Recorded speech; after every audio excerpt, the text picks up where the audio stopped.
Dia bawa pasukan berkuda hanya 32 orang saja, yang berjalan kaki 40 orang, 72 orang yang terdiri dari orang tua, anak-anak dan perempuan.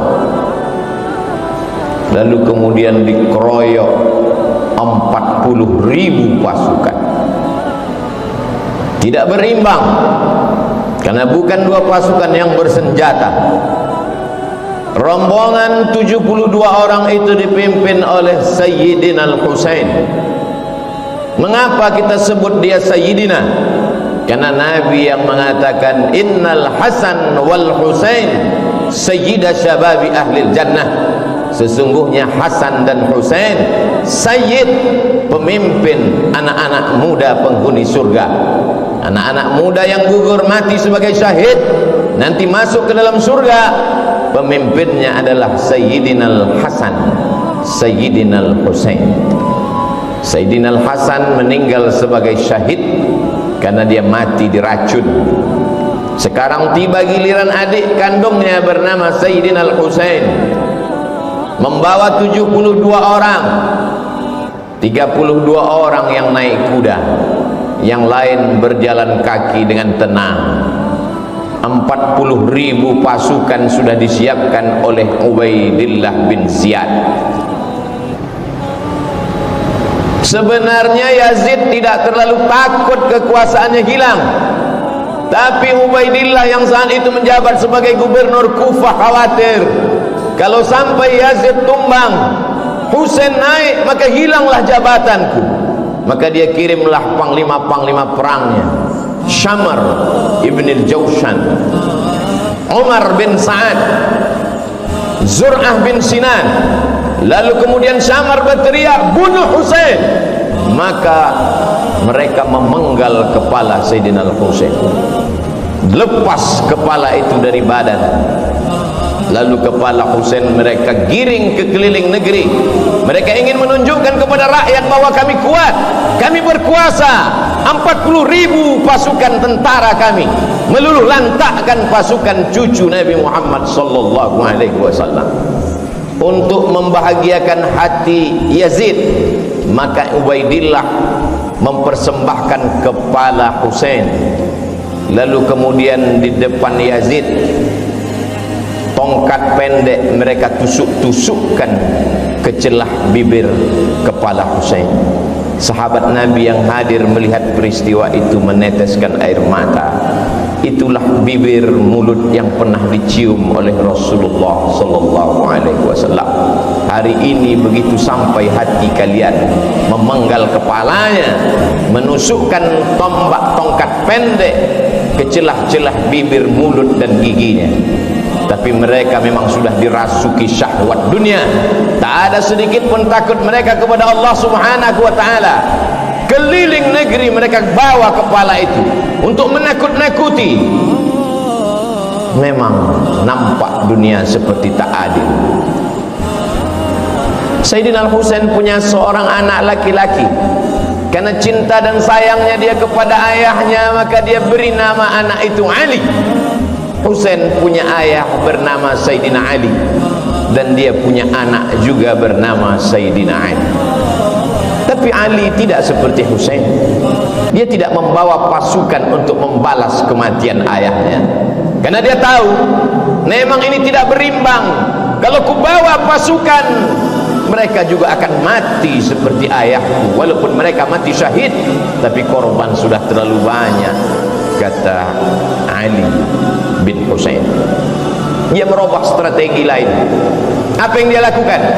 Imam Az-Zahabi dalam kitab Syiar A'lam An-Nubala bercerita bahwa Ali bin Husain malam-malam berkeliling, tidak dengan pedang, tidak dengan tombak, tidak memakai baju besi, karena dia tidak membawa slogan perang. Apa yang dilakukan Ali anak Husain?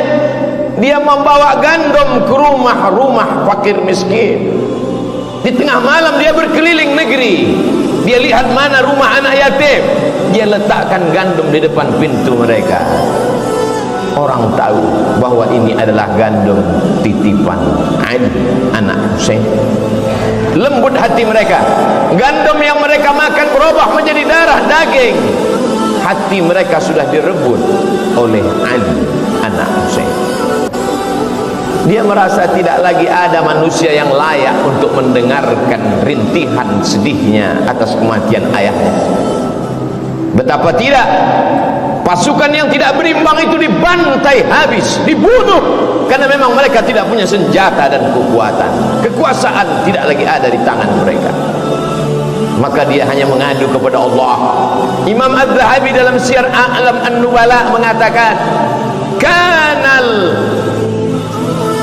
Ali ibn al-Husain yasjudu lillah fil yawmi wal laylah alfa sajadah. Sehari semalam Ali anak Husain bersujud kepada Allah 1000 kali sujud. Solat sunat dia perbanyak, tahajud dan witir bermunajat kepada Allah. Dihitung semua solat sunatnya, 1000 kali sujud dia bersimpuh di hadapan Allah. Maka dia dikenal dengan nama Ali As-Sajjad. Sajjad diambil dari kata sujud. Orang yang paling banyak sujud bergelar As-Sajjad, maka dia bergelar Ali As-Sajjad. Saking banyak zikir dan tasbihnya, dia bergelar Zainal Abidin. Zainal perhiasan, Abidin orang yang banyak ibadah. Zainal Abidin perhiasan orang yang paling banyak beribadah. Dia robah strategi, dia robah cara. Tidak hanya satu cara mendekatkan diri kepada Allah.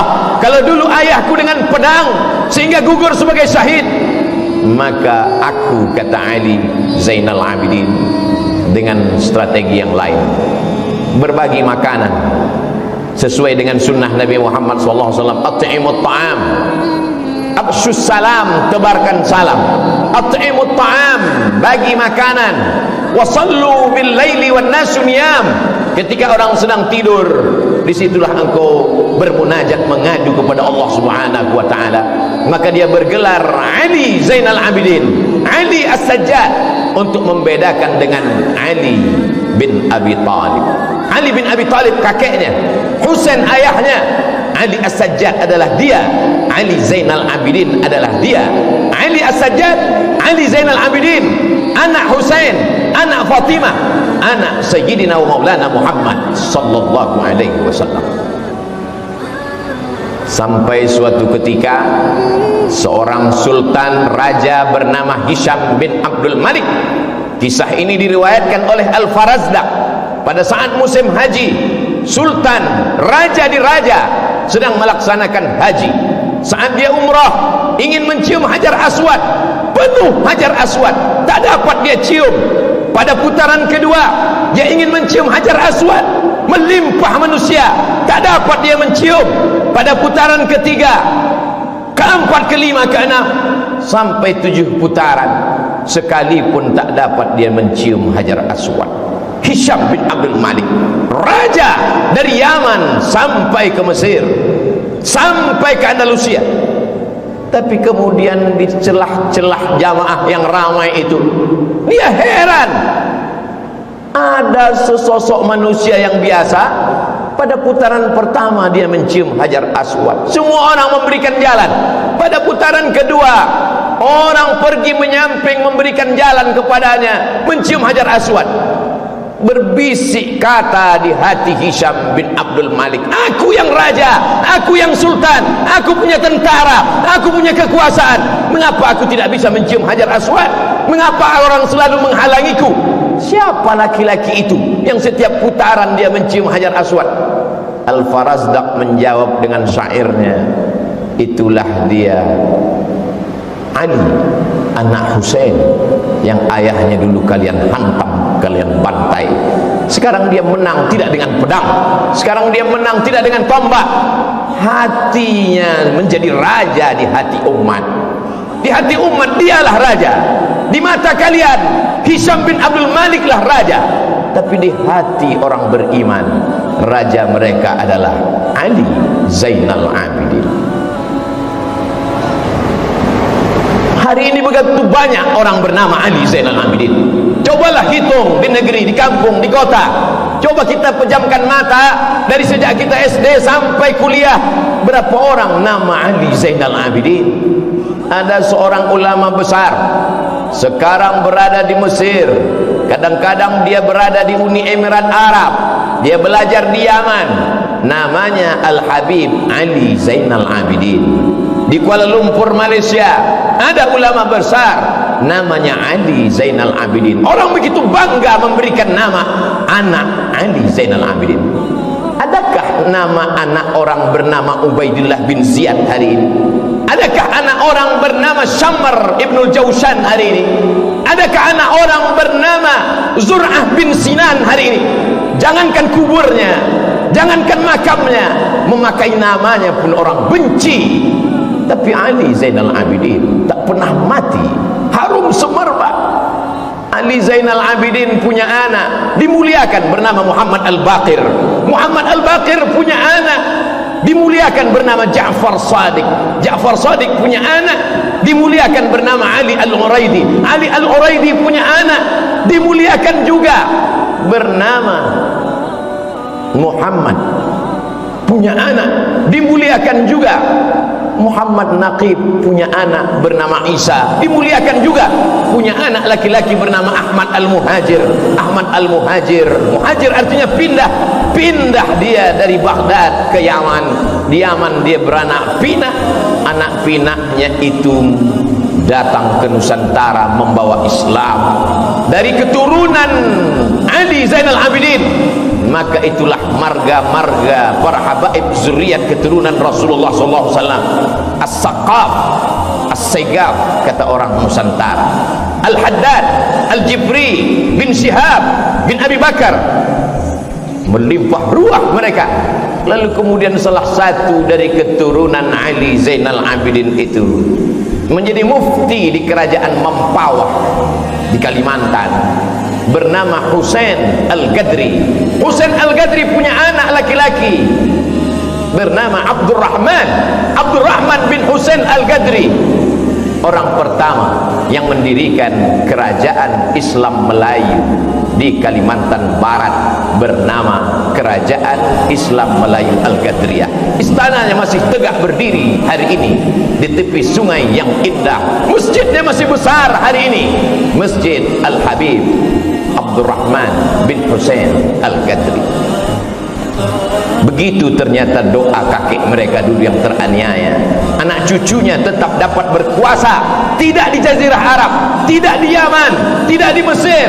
Kalau mereka berkuasa di Jazirah Arab itu biasa, tapi sampai di negeri Melayu mereka berkuasa di hati orang-orang Melayu yang bersyahadat asyhadu an la ilaha illallah wa asyhadu anna Muhammadan Rasulullah. Salah satu dari keturunan Ali Zainal Abidin bernama Utsman Syihabuddin. Orang Melayu memanggilnya Syarif. Syarif artinya mulia, karena memang yang mengalir dalam badannya darah mulia. Datanglah Syarif Utsman Syihabuddin ke negeri bumi lancang kuning. Ketika itu Siak Sri Indrapura dipimpin oleh Sultan Abdul Jalil. Sultan Abdul Jalil punya anak seorang perempuan yang cantik jelita bernama Tengku Umbung. Begitu orang Melayu memuliakan zuriat keturunan Nabi, dinikahkanlah Tengku Umbung dengan Syarif Utsman Syihabuddin. Lahirlah sultan-sultan. Sejak itulah maka di awal nama Sultan Melayu, Sultan Syarif Hashim, Sultan Syarif Qasim. 3 tempat mulia terhormat dijadikan sebagai namanya. Jalan Sultan Syarif Qasim, airport Sultan Syarif Qasim, Universitas Islam Negeri Sultan Syarif Qasim. Doa dari kakek datuk buyutnya yang lama, Ali Zainal Abidin. Berkat sedekahnya, berkat ilmunya, berkat sujudnya, anak cucunya menjadi raja, menjadi sultan di negeri Melayu. Sampai hari ini mengalir pahalanya. Tengku Umbung Habib Syarif Utsman Syihabuddin dimakamkan berdampingan di tepi masjid pertama yang didirikan di kota Pekanbaru. pada tahun 1762. Masjid itu didirikan oleh Sultan Abdul Jalil, diselesaikan oleh anaknya Sultan Muhammad Ali bin Sultan Abdul Jalil.